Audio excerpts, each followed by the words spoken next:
Graça e paz, queridos.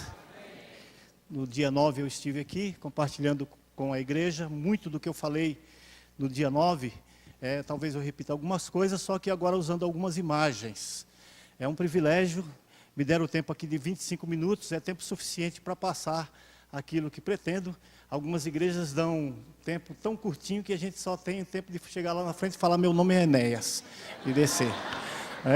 Mas louvado seja Deus por isso. E eu quero, como eu trabalho com crianças, e a forma como Deus nos chamou, não pensem que foi assim, automaticamente, imediatamente aceitado por nós.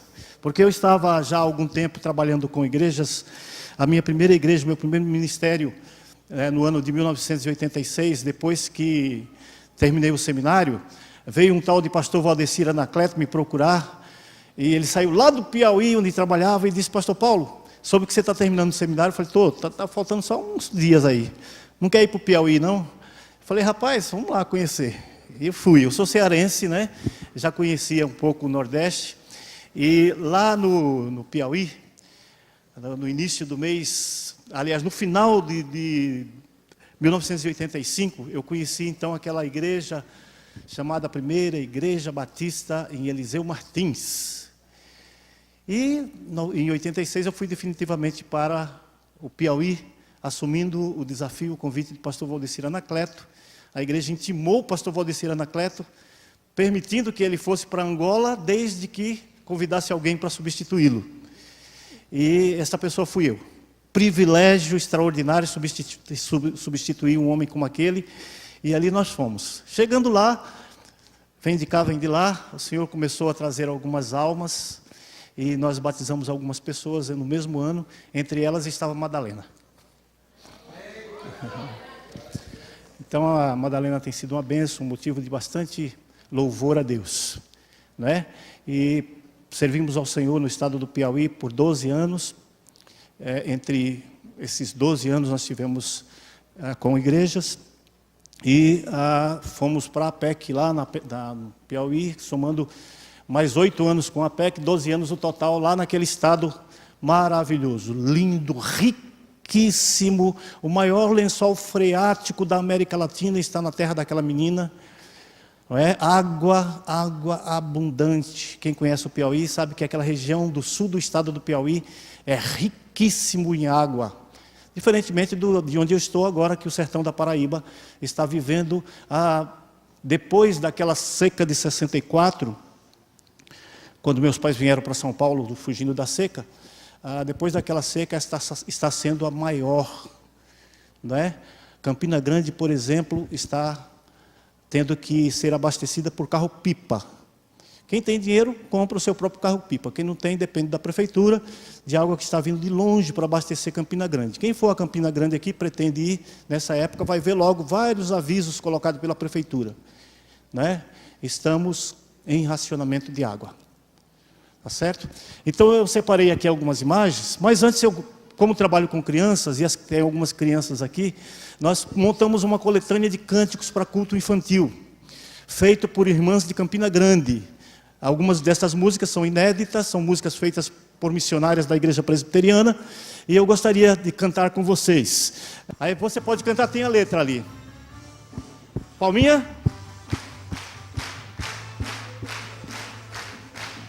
Jesus está comigo, é meu melhor amigo.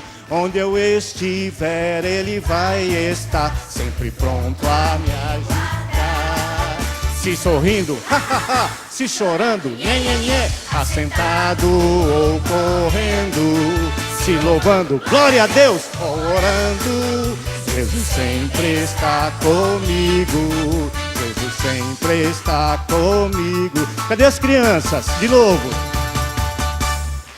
Jesus está comigo, é meu melhor amigo. Onde eu estiver, Ele vai estar, sempre pronto a me guardar. Se sorrindo, se chorando, assentado ou correndo, se louvando, glória a Deus, ou orando. Jesus sempre está comigo. Jesus sempre está comigo. Ou correndo, se louvando, ou orando. Jesus sempre está comigo. Jesus sempre está comigo. Jesus sempre está comigo. E amém que Ele está, né? Ele que prometeu. Ele que prometeu. Eis que eu estou convosco todos os dias, até a consumação do século. Por isso que é bom ser missionário com esta promessa, com essa certeza de que Ele está presente. A segunda que nós vamos cantar, vocês conhecem. Só um momentinho, dá um pausa aí. Essa música, nós estávamos numa escola bíblica de férias. Obrigado. Nós estávamos numa escola bíblica de férias e eu perguntei aqui, quem sabe todos os livros da Bíblia, com as crianças? Até eu tenho uma dificuldade, principalmente quando chega nos profetas menores. Miqueias, Abacuque, aqueles dali, sabe? Eu engasgo um pouquinho. Mas aí duas menininhas do tamanho daquelas dali, gêmeas. São gêmeas, né? Do tamanho delas. Levantaram a mão. Falei, quê? Vocês sabem? A maiorzinha disse, sabemos, tio. Sabe mesmo? Então pode vir falar? Posso. Aí foi à frente, pegou o microfone. A criança pega o microfone assim, né? Aí começou, Gênesis, Êxodo, Levíticos, Número, Deuteronômio, Josué, Juízes, Rute, Apocalipse. Aí meu pai, a pequenininha não sabe, foi a pequenininha falou a mesma coisa. Aí eu perguntei, como é que vocês aprenderam? A professora colocou uma música e todo domingo a gente canta, já faz uns 3 ou 4 meses que a gente canta essa música. Quando aprendemos a música, aprendemos a falar todos os livros da Bíblia, é essa música. Começando com o Velho Testamento. Gênesis, Êxodo, Levítico, Números, Deuteronômio, Josué, Juízes, Rute, Samuel, Reis e Crônicas, Esdras, Neemias, Jó, Salmos, Provérbios, Eclesiastes, Cantares, Isaías, Jeremias e Lamentações, Ezequiel e Daniel, Oséias, Joel, Amós, Obadias, Jonas, Miqueias, Naum, Abacuque, Sofonias, Ageu, Zacarias, Malaquias, os 39 livros então do Velho Testamento aqui estão. Vamos pro Novo? Mateus, Marcos, Lucas e João, Atos, Romanos, Coríntios, Gálatas, Efésios, Filipenses, Colossenses, Tessalonicenses, Timóteo, Tito, Filemão, Hebreus, Tiago, Pedro, João, Judas e Apocalipse de João, os 27 livros então do Novo Testamento aqui estão. E louvado seja Deus por sua palavra. E podeis sentar? Então aquelas duas menininhas souberam fazer aquilo que muitos adultos não sabem, porque aprenderam. E professores que treinados e amam as crianças, o trabalho com as crianças, têm feito um grande trabalho. Charles Spurgeon disse o seguinte, certa vez, quando voltava de um culto, como sempre, perguntaram para ele quantas pessoas se converteram. Era comum para ele, nas pregações, colher almas, né? E ele disse 1,5. 1,5?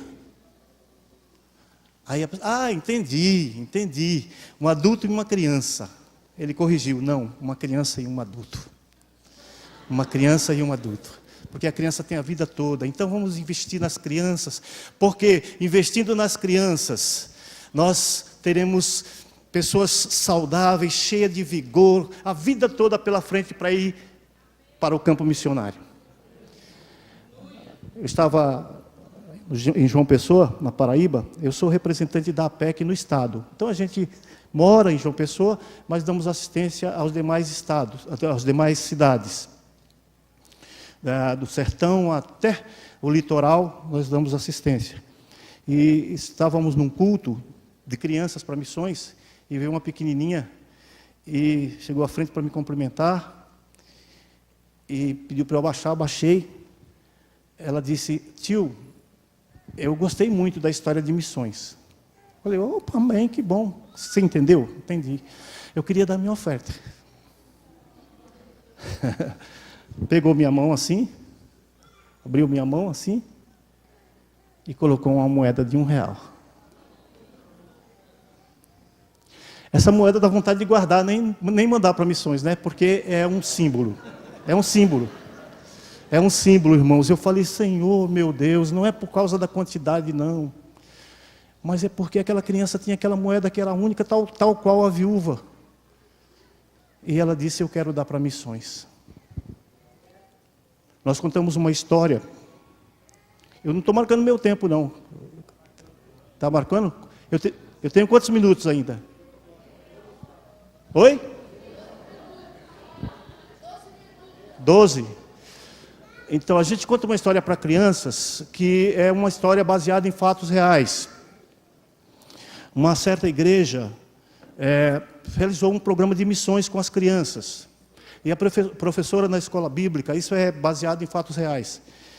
A professora trouxe uma pequena caixa e disse: olha, nós vamos estudar sobre missões, sobre os missionários, inclusive uma missionária que a igreja apoia, que está na Índia.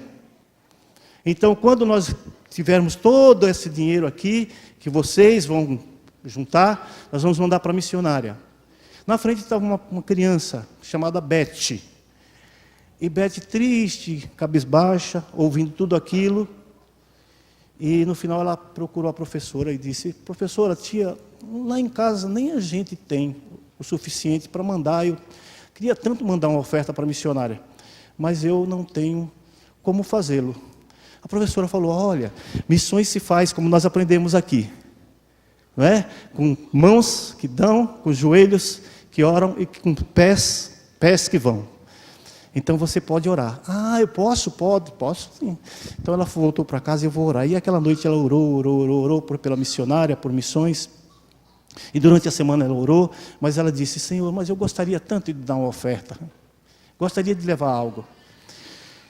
E a mãe, logo cedo, no outro dia, disse: Beth, vai na padaria comprar pão. Ela foi, estava no caminho, ela viu algo brilhando no meio do caminho. Ela se aproximou, quase que incrédula, e viu uma grande moeda. E ela pegou aquela moeda. E na cabecinha dela: opa, vou na padaria, chiclete, bombom, vou comprar. Mas ao mesmo tempo ela lembrou: a escola bíblica, a oferta de missões. E guardou, não é? Abriu mão de comprar as balinhas para destinar aquela pequena moeda para a oferta missionária. E levou.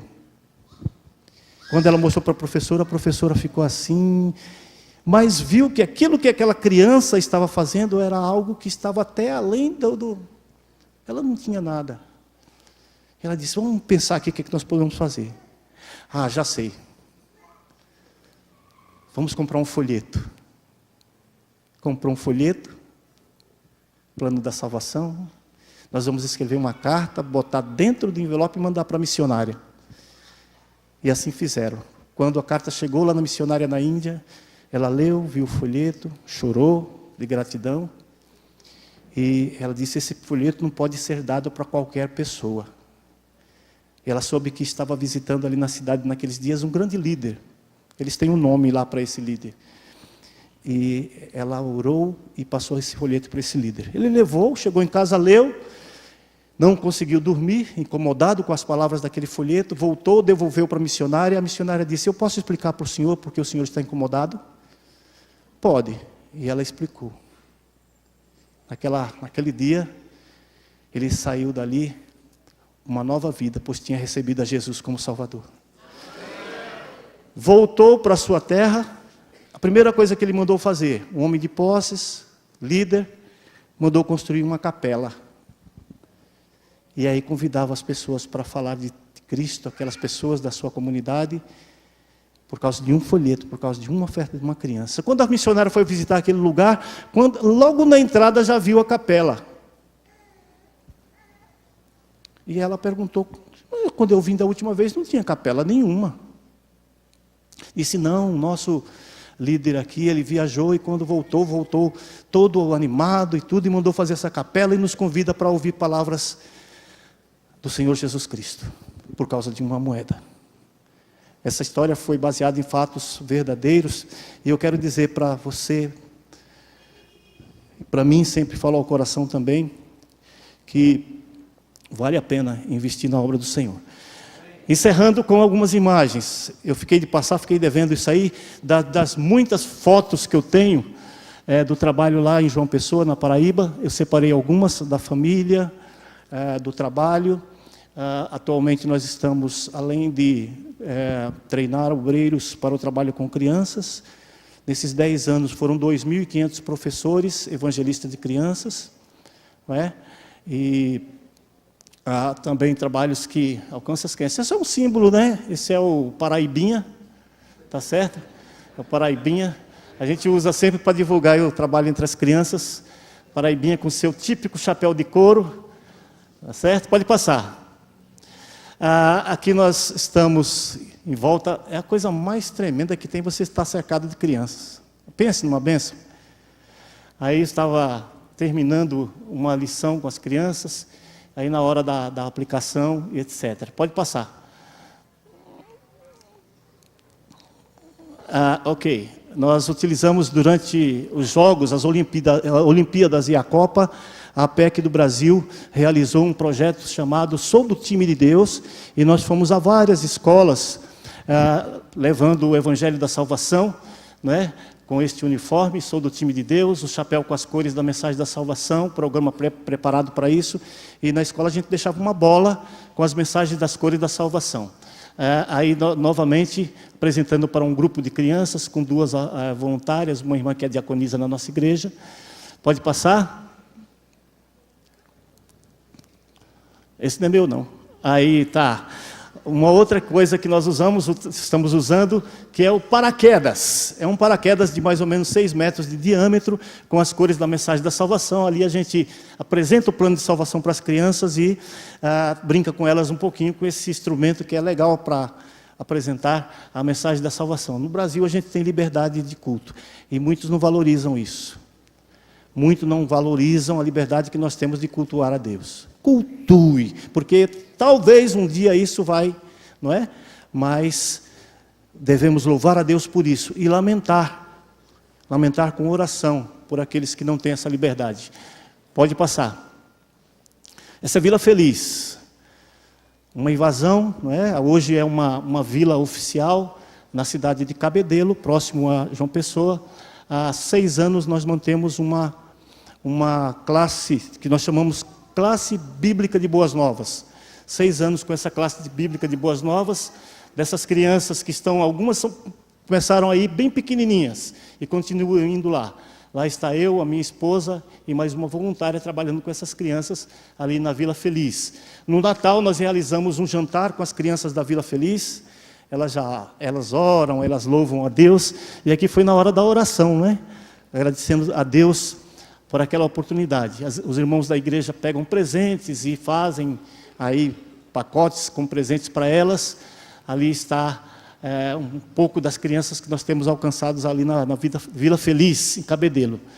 Aí sou eu, vestido a caráter, né, com uma camisa que eu ganhei de um amigo de Moçambique, Mozinho, que é nosso obreiro da APEC em Moçambique. Ele casou com uma brasileira, lá da Paraíba, que chama... o nome dela, deixa eu ver o nome dela, Aildilene. Então, ele me deu essa camisa que ele trouxe de Moçambique, e eu gosto muito de vestir. Pode passar. Parecendo ali Valdir Soriano, com aquele chapéu na cabeça, mas deixa para lá. Aqui, Escola Bíblica de Férias. Escola Bíblica de Férias, falando do Senhor Jesus. Todos esses adultos, essas moças que trabalham comigo, foram treinados pela APEC. Então, quando saio assim, essas meninas assumem lá, a grande maioria que trabalha com crianças é de mulheres. Aí a gente lamenta um pouquinho isso, porque nós temos um preconceito, né, de achar que só mulheres podem trabalhar com crianças. Claro que existe tudo um cuidado aí por trás disso, né? Mas homens, é importantíssimo que os homens também ministrem às crianças. Passando, por favor, aí uma turma, a última turma que nós formamos do nosso curso. Mais crianças da Vila Feliz, lá atrás está minha esposa, aquela mais bonita, porque tem as duas, a de trás. Isso, irmã Maria Lúcia. Tem mais uma? Irmãos, a história dessa criança, vocês podem observar que do lado direito, a perna direita dessa criança, da virilha até o final, ela tinha uma lesão. Ela chama Luísa. A Luísa, nós descobrimos a Luísa numa escola, e eu vi aquela lesão na perna da Luísa, estava junto com uma missionária norte-americana, e ficamos assustados, porque era uma coisa terrível, descascando de baixo em cima. Na nossa igreja tem um rapaz que estuda medicina, e ele olhou aquilo e falou, está me parecendo uma doença chamada é uma doença venérea. Eu disse, como? Mas aí fomos saber o que estava acontecendo com essa criança. A mãe, mulher da vida, e durante a gravidez ela pegou uma doença, passou para a criança. E a lesão pegou nas partes íntimas da criança, pernas e tudo. O tratamento com ácido. Toda vez que ia passar o ácido na perna da Luísa, passava 15, 20 minutos chorando. Aí já estava bem adiantado a cura, certo? Mas Luísa é uma menina simpática, alegre, e ela ama a palavra de Deus, de ouvir as histórias. Pode passar. Essa é a noiva mais linda que eu já vi na minha vida. Quando eu olho essa foto, eu trouxe para vocês, porque alguns conheceram ela pequenininha. A Madalena conheceu no colo, a Madalena pegou no colo essa menina. E em novembro, Deus nos deu a oportunidade de conduzi-la ao altar. Sinceramente, a noiva mais linda que eu já vi na minha vida. Carol casou em novembro, e ela está servindo ao Senhor com a profissão que Deus deu a ela. E ela tem ganhado muita experiência e tem se destacado muito nessa área ministerial. Ela se formou em psicologia há anos e no final do curso ela começou a ajudar um grupo de familiares de dependentes químicos na nossa igreja, num projeto chamado Corredor da Vida. Isso era já uma porta para o que ela iria fazer futuramente. Lá na nossa igreja, uma irmã chamada Valquíria estava lutando com a sobrinha que é viciada em crack. Valquíria é a esposa de um pastor que também é oficial da Polícia Militar, tenente-coronel da Polícia Militar. E eles, com condições, disseram, vamos abrir uma casa de recuperação. E hoje nós temos a primeira e única casa de recuperação para mulheres em Conde, e Carol tem atendido lá essas mulheres. Ela sempre diz assim, pai, é tão complicado, tem uma que chegou com 12 anos, que craque até... Eu falei, minha filha, você é psicóloga, é tudo, mas o que você conhece da palavra de Deus vai fazer toda a diferença. Então ela fala do amor de Deus para essas crianças. Passando, por favor, se tiver mais alguém, voltou para Paraibinha. Irmãos, obrigado. A palavra do Senhor nos diz, Jesus chegando para Pedro, a primeira prova que Jesus pede do amor de Pedro para com ele, foi uma coisa que deixa você e a mim de boca aberta. Capítulo 21 do Evangelho de João, versículo 19. Pedro, amas-me? Jesus estava pedindo uma prova do amor de Pedro para com ele. Tu sabes que eu te amo. Sabe qual foi a primeira coisa que Pedro falou? Jesus falou para Pedro, depois de saber dele que amava, apacenta os meus. Quem são os cordeiros? Então, do nosso rebanho, faz parte as crianças. Se você ganhar um senhor, um idoso de 85 anos, é uma vida que vale mais do que o mundo inteiro, muito valiosa. Mas ele não terá a mesma disposição do que um adolescente, do que uma criança tem, para ser enviado para qualquer lugar do mundo para pregar o Evangelho. Por isso que eu valorizo esse ministério com crianças. 20 anos. No começo, os colegas desprezaram, dizendo, rapaz, tu vai deixar a igreja para trabalhar com pirrai? Eu disse, oxe, que conversa é essa, rapaz? Eu mando em mim. Quando Deus me chamou de uma forma tão clara, que eu não podia nem dizer assim, eu não vou não. Eu ligo para a irmã que é missionária da APEC e ela diz: sua fotografia está em cima da mesa, estamos orando há dias por você. E o Senhor então chama. Encerro só citando, não vou nem ler, Atos capítulo 13, do versículo 1 a 9, ali tem uma resposta que eu tinha uma dúvida tremenda quando estava na igreja, pastor. Eu perguntava: Senhor, a nossa igreja é tão pequenininha, as entradas R$800, como é que nós vamos fazer missões? E Atos 13 veio me responder isso. Versículo 1, na igreja que estava em Antioquia, havia obreiros à disposição. Paulo, Barnabé, Manaém, Colasso de Herodes e outros. Então o Espírito disse: separa Paulo e Barnabé. Primeira resposta: é possível a nossa igreja pequenininha fazer missões? É. Quando? Quando há obreiros dispostos a ir. Em segundo lugar, o Espírito disse: separa-me. É possível a igreja pequenininha fazer missões? É, quando o Espírito Santo separa, e Ele vai fazê-lo. Terceiro e último: é possível a igreja fazer missões? Vem, versículo 3, a igreja chama, coloca no meio, impõe sobre eles as mãos e os envia. É possível fazer missões quando a igreja apoia. Quando há obreiros à disposição, quando o Espírito Santo separa, e quando a igreja apoia. Ninguém impede isso, não. Não há quem atrapalhe. Nem Satanás, com todo o seu poder, que não é tão grande quanto o de Deus, porque ele é limitado, pode impedir essa obra. Quando o Espírito Santo separa, quando há obreiros à disposição, quando a igreja envia. E uma última ação do Espírito Santo está no versículo 9, lá na frente, diz que Paulo, cheio do Espírito Santo, impôs as mãos e fazia obra expulsando demônios, pregando o Evangelho. A obra é possível quando o Espírito de Deus capacita e enche. Louvado seja Deus, obrigado pela oportunidade. Me deixe fazer uma oração, por favor. Santo Deus e Pai, graças te dou, Senhor, pela essa oportunidade tão grande, ó Deus. Obrigado porque Tu tens sido o nosso refúgio de geração em geração. Nós te louvamos, ó Deus, pela oportunidade de levarmos a Tua palavra, Senhor, às crianças, aos jovens, aos adultos. E em relação às crianças, ó Deus, guarda, Senhor, os pequeninos e ajuda a Tua igreja a despertar para um ministério sério, um ministério, ó Deus, dedicado em favor das crianças, porque criança tem em todo o mundo, Senhor. Então, começarmos com as crianças será um bom começo. Assim nós te pedimos, agradecidos em nome de Jesus. Amém. Deus abençoe.